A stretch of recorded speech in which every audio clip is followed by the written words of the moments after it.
All right. Welcome, welcome.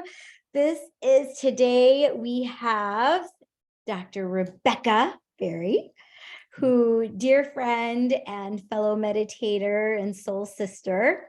And you've done the Path of Silence last year, right? Yes, I sure did. And so thanks for showing up today and agreeing to me. And I just wanted to ask you a couple questions about it and see, like, what was it that you were like, yeah, I want to do this Path of Silence?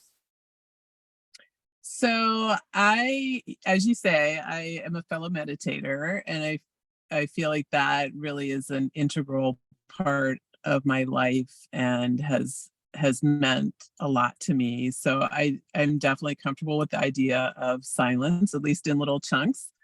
And at the time last year, I was going through a divorce, which amicable, but that's a difficult situation. I have a child who has severe anxiety and depression and gender issues, and so we had a lot going on last year, and I had this feeling really for a long time that when I would tap in, even meditating, whatever, that there was this huge pool of grief in my heart. And it was, just I think years of repressing and not having time for processing a lot of emotion. And so I just, when I heard about the silence retreat, I just was like, oh my gosh, to have time to remove myself from a lot of the drama of life and really immerse underneath this feeling, like maybe there's some things I need to look at. I think at that time were like I couldn't even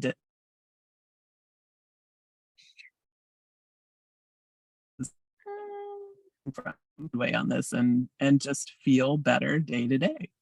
So you cut out just a little bit there. So you said couldn't something, and it just.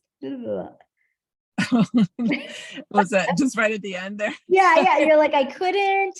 You said to get away from the drama of life, you knew it was unprocessed. I couldn't really pinpoint where some of this sort of sense of grief or some of these emotions, like where was it coming from? Like what was it that was underneath that?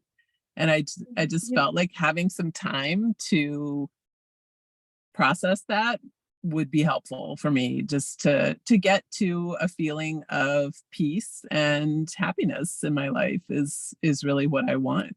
And so that seemed You like had something this that spoke to me. deep uneasiness that you Yeah, knew that there was something that needed to be processed. And so you right. pointed out a lot of great things. You were going through a divorce. You've got children who have their own struggles that you're trying to mentor them through, right? And be that mom.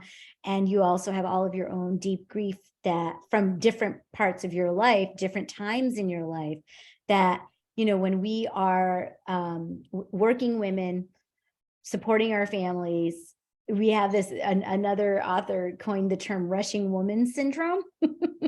There's a book actually called that, where we don't give ourselves that time because we're always rushing.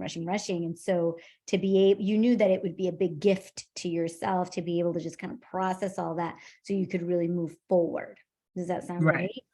Yeah, that's right. And I felt like that a lot of times I just had sort of this feeling of almost like confusion of what do I need to be doing, because it's just like day to day is like, oh, job, family, whatever it is. And I didn't feel like I had a lot of clarity.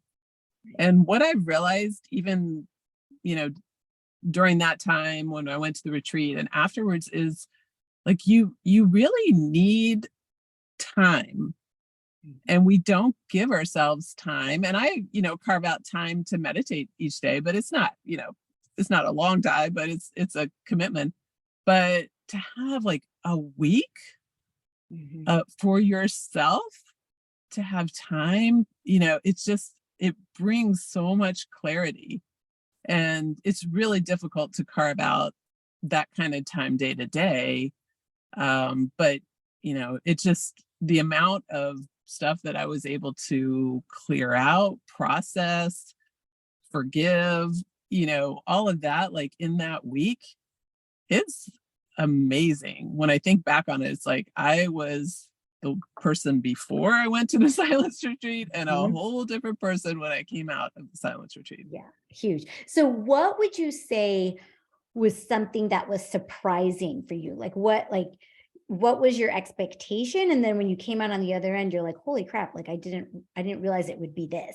Was it just that, like what you just said, like I'm a totally different person now than who I was before? Or was there something else? Well, that was definitely part of it. I mean, that was a big surprise, like how much I could change in that week.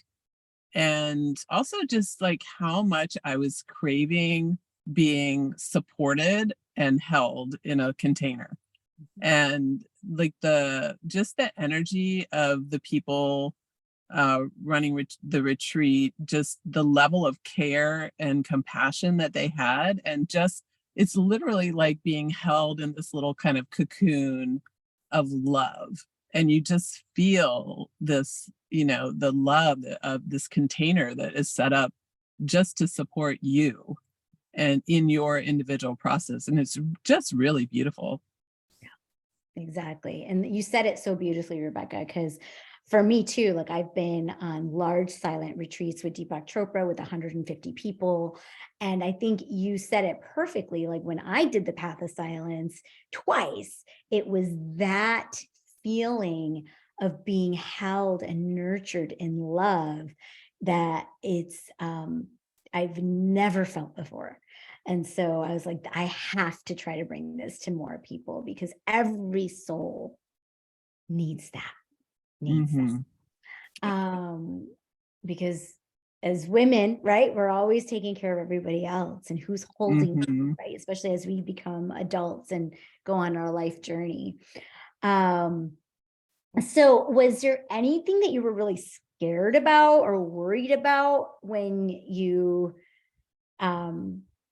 were making your plans to come? Like, what did you have to navigate to like make this happen? Because you had to clear out your schedule, you had to organize childcare, right? Like, Hmm. can Yeah, you? that's true.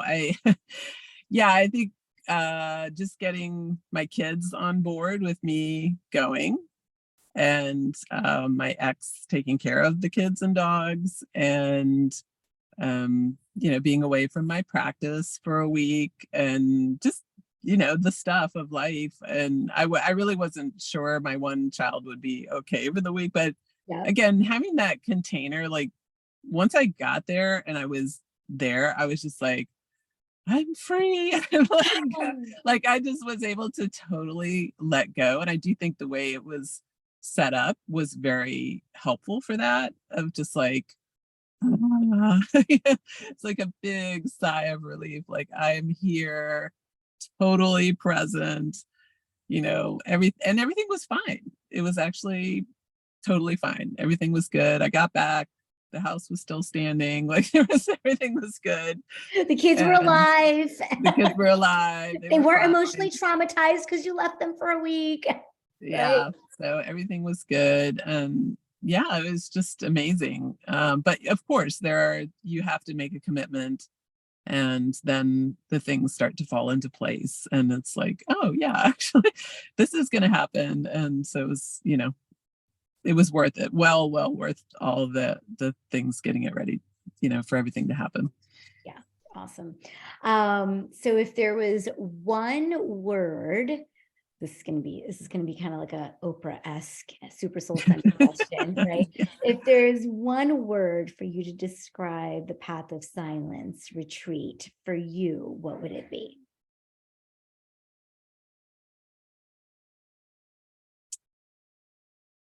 Oh, um,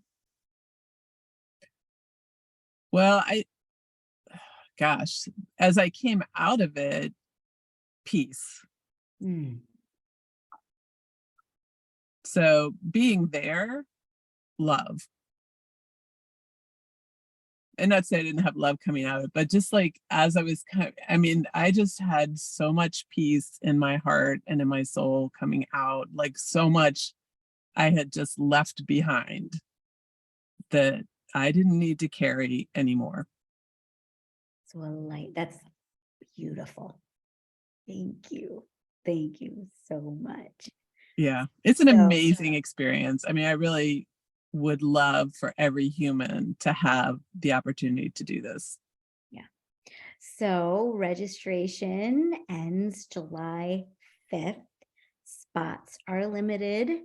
And it's time to sign up, ladies. If you are hearing our voices, if you have listened to this and you're still listening to this, you need to call me for the next call and let's get you signed up and ready to go, because this is your chance. This is your chance to really finally get some of that peace, surround yourself in love, and really help catapult you forward to your next level. So, Rebecca, thank you so much. Thank you. Thank You are you. welcome.